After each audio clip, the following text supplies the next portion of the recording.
샬롬 반갑습니다. 1월 30일 주의 날 예배에 참석하신 여러분들을 주님의 이름으로 축복하고 환영합니다.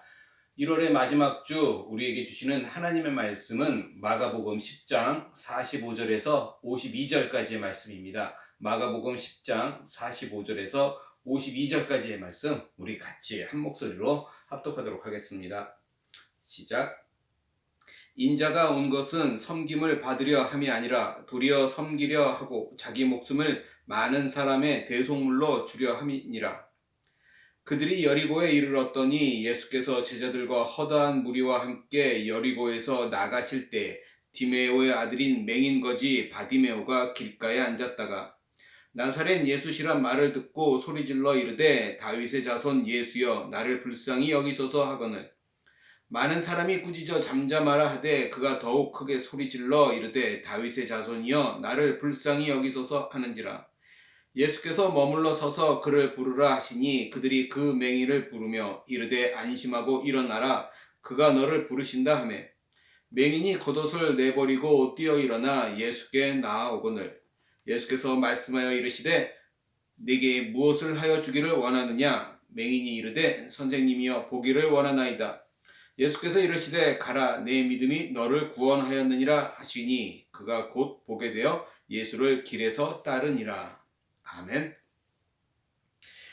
저는 오늘 이 말씀을 가지고 더욱 크게 소리질러라는 제목으로 함께 은혜를 나누고자 합니다. 자, 10장 46절 말씀을 보면 이렇게 시작하고 있습니다. 그들이 여리고에 이르렀더니 예수께서 제자들과 허다한 무리와 함께 여리고에서 나가실 때 디메오의 아들인 맹인거지 바디메오가 길가에 앉았다가 자, 여기 한 인물이 등장하고 있습니다. 그래서 오늘 본문에 나오는 이 바디메오는 어떤 사람이었는지를 먼저 우리가 살펴보고 은혜를 나누겠습니다. 자, 이 바디메오, 이 이름은 디메오의 아들이란 뜻입니다. 그리고 이 디메오라는 말의 의미는 혼돈 또는 불결한이라는 뜻이에요. 그런 의미를 갖고 있는 것이죠. 그래서 다시 얘기하면 혼돈의 자식, 불결한 자식이라고 하는 어쩌면 저주스러운 뜻을 가진 이름이었습니다. 하지만 놀라운 사실은 이런 바디메오를 예수님께서 만나 주시자 그가 생명의 빛 가운데로 인도되었다라는 것이죠. 이게 중요한 사실입니다. 오늘 이러한 사실은 오늘 우리들에게도 예수님께서는 지금도 하나님을 떠나서 이렇게 혼돈과 불결한 삶을 살아가는 죄인들을 찾고 계시고 또 그들의 영적인 눈을 띄워주셔서 영원한 생명의 빛 가운데로 인도하여 주시는 것을 우리에게 가르쳐 주고자 하는 것이 뜻이 있을 것입니다. 그래서 오늘 이 말씀을 통해서 우리도 생명의 빛 대신 예수님을 만나기를 주님의 이름으로 간절히 소원합니다. 자, 오늘 앞절을 보니까 뭐라고 되어 있냐면 지금 예수님께서 여리고라고 하는 도시로 들어가고 계십니다. 그죠? 여리고 하면 우리가 너무나도 잘 알고 있는 지역이죠. 우리가 많이 기억하고 있는 게 뭐냐면 여호수아가 침묵하면서 그 성 주위를 행진하여서 무너뜨렸던 도시, 기억하시죠? 그 도시로 유명한 곳이고 지금 예수님 당시는 종려나무 성읍으로 이름난 곳이었고 휴양도시와 같은 지역이었습니다. 그런데 지금 예수님께서 이런 곳에 도착하셨는데 지금 이 본문을 보니까 아무 일도 없이 곧바로 또 나가시는 것을 우리가 볼 수 있어요. 그죠? 도착하자마자 또 그냥 떠나고 계신 것입니다. 왜 이렇게 유명한 휴양지에 도착하셨는데 조금의 휴식도 취하지 않으시고 미련 없이 또 떠나시려고 했을까라는 것이죠. 그것은 예수님께는 중요한 삶의 목적이 있었기 때문이라는 거예요. 그게 중요하죠. 자, 예수님이 가지고 있는 중요한 삶의 목적, 그것이 어떤 목적입니까? 자, 오늘 본문 45절에 보면 이렇게 기록하고 있습니다. 인자가 온 것은 섬김을 받으려 함이 아니라 도리어 섬기려 하고 자기 목숨을 많은 사람들의 대속물로 주려 함이니라. 예수님께서는 이 땅에 휴식하러 오신 것이 아니라 섬기러 오셨다라고 말씀하고 있어요. 자, 어떤 섬김이냐면 바로 자신의 목숨을 많은 사람들의 대속물로 주시는 거예요. 죄인들을 위해서 십자가에 달려 죽으시기 위해 이 땅에 오셨다라는 것입니다. 지금 이런 목적으로 예수님께서는 이 땅에 오신 거예요. 그러면 예수님께서 여리고로 지금 들어가신 목적은 무엇입니까? 그리고 왜 예수님께서는 여리고에서 잠시도 머무르지 않으시고 그냥 떠나시려고 하고 계실까요? 그 이유는 바로 예수님의 목적에서도 우리가 찾아볼 수 있어요. 자, 여리고에서 예수님께서는 섬기셔야 할 중요한 일이 없었다라는 것을 우리가 볼 수 있습니다. 예수님께서는 이 땅에 섬기러 오셨는데, 그리고 지금 여리고에 섬기러 들어가셨는데 그런 섬기셔야 할 중요한 일이 없었다라는 의미로 우리가 발견할 수 있습니다. 예수님께서는 그렇게 섬기고 싶어 하셨는데 여리고라는 도시는 예수님을 섬길 수 없게 만든 도시였다라는 뜻입니다. 46절에 보면 이 허다한 무리가 예수님께 함께하고 있었습니다. 예수님께서 가시는 곳에는 항상 많은 사람들이 있었습니다. 그런데 그렇게 많은 사람들이 있었음에도 불구하고 예수님께서는 하실 일이 없었다라는 말씀이에요. 예수님께서는 그들을 섬기고 싶어 하셨는데 그들은 이런 예수님의 마음도 몰랐고 예수님의 능력과 예수님의 가치를 몰랐다라는 말씀입니다. 아무도 예수님의 가치를 알고 예수님을 붙잡는 사람이 없었다라는 의미이죠. 그래서 예수님께서는 아무 일도 없이 그냥 여리고를 떠나시려고 했다라는 것입니다. 이 사실을 우리가 중요하게 생각할 수 있어야 합니다. 예수님께서 섬기러 오셨지만 아무나 섬기지는 않으신다라는 것이죠. 예수님의 가치를 모르는 사람, 예수님의 능력을 모르는 사람에게는 아무 일도 일어나지 않는다라는 거죠. 수많은 사람들이 예수님 옆에 있으면 뭐합니까? 아무도 예수님의 능력을 경험하지 못하는데 무슨 소용이 있겠어요? 지금 이 자리에 정말 간절한 마음으로 예수님을 붙잡는 사람이 없으면 아무 일도 일어나지 않을 것입니다. 지금 이 자리가 예수님을 붙잡는 자리가 되기를 주님의 이름으로 간절히 소원합니다. 당시 여리고에서 예루살렘으로 가는 길은 6월절에 많은 순례자들이 오고 가는 길목이었어요. 많은 사람들이 움직이는 곳이었습니다. 지금 그런 길목에 앉아서 이 바디메오는 구걸을 하고 있었습니다. 자, 47절 말씀 볼까요? 이렇게 얘기합니다. 나사렛 예수시란 말을 듣고 소리질러 이르되 다윗의 자손 예수여 나를 불쌍히 여기소서 하거늘. 이 소경인 바디메오가 구걸하고 있는 자리에 주변 사람들이 나사렛 예수시란 말을 듣게 됩니다. 그죠? 주변 사람들이 예수님을 부를 때 나사렛 예수라고 불렀어요. 이것은 주님의 신성을 낮춰서 주님의 인성을 가리키고 있는 것이죠. 어찌 보면 비하하고 있는 것입니다. 그죠? 하나님의 아들이라고 인정하지 않고 있는 모습을 볼 수 있어요. 이에 반해서 상대적으로 이 바디메오는 그런 소리를 듣자 뭐라고 하냐면 다윗의 자손 예수라고 부르고 있어요. 우리는 여기서 바디메오의 위대한 신앙을 보여볼 수가 있는 것입니다. 그가 예수님께서 여기에 오셨다는 말을 듣고 제일 먼저 한 일이 무엇이냐면 이렇게 소리를 지르는 것이었습니다. 예수님의 이름을 불렀다라는 것.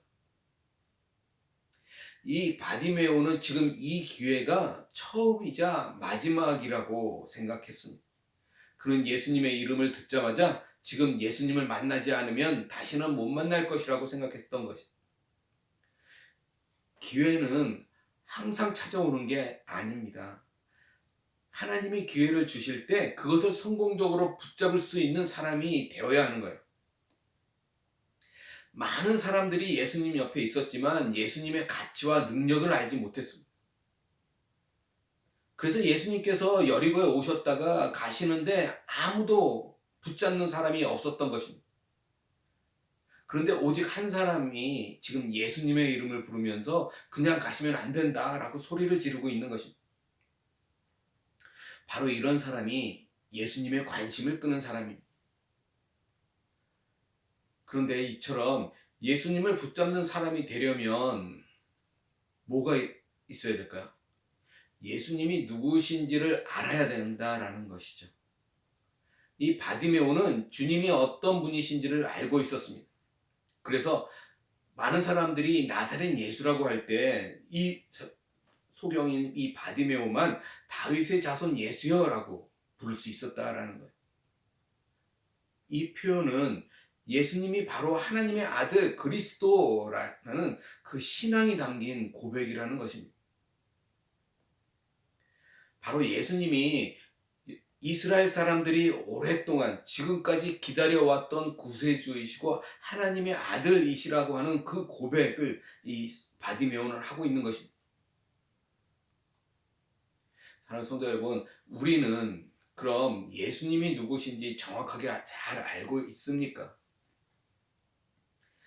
많은 사람들이 예수님 옆에 있었지만 예수님을 만나지 못했습니다. 예수님은 섬기러 오셨는데 예수님의 섬김을 받을 만한 준비가 되어 있지 않아서 그런 거예요.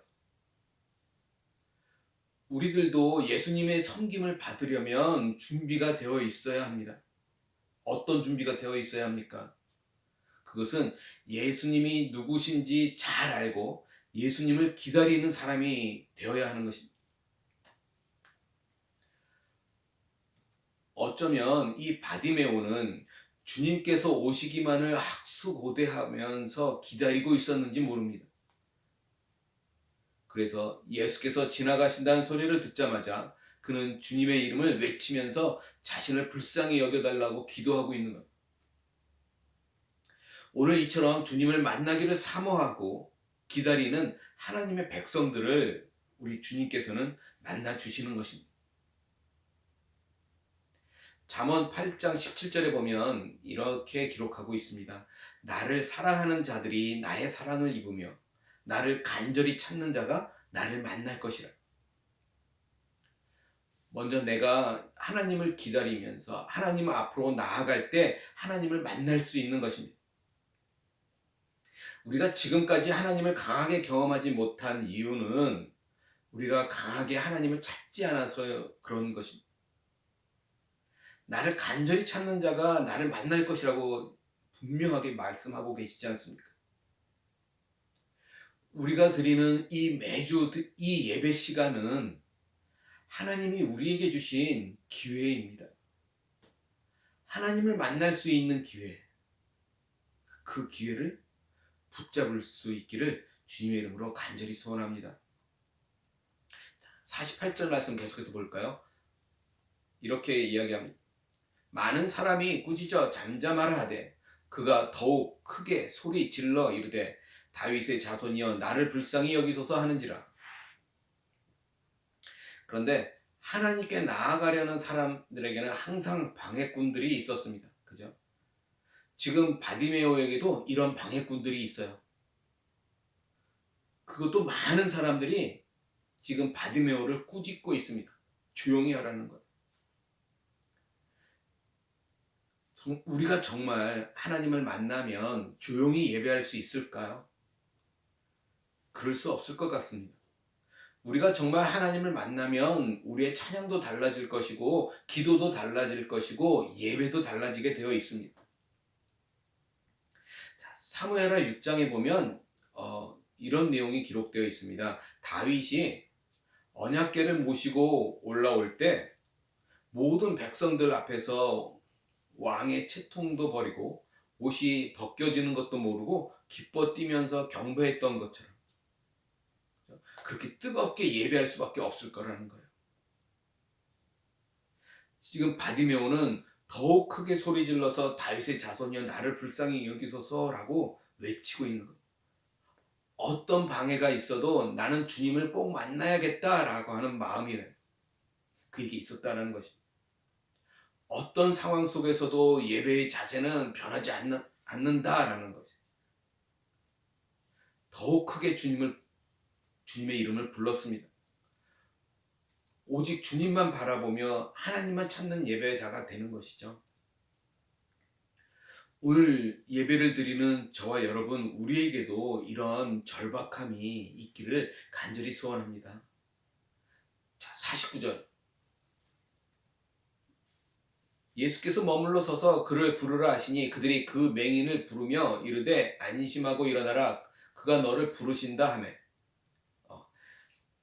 그렇게 간절하게 부르더니 예수님께서 머물러 섰다라고 기록하고 있어요. 지금 예수님께서는 예루살렘으로 가고 계시는 중이었습니다. 그렇죠? 그 예루살렘에서 예수님께서는 뭘 하셔야 합니까?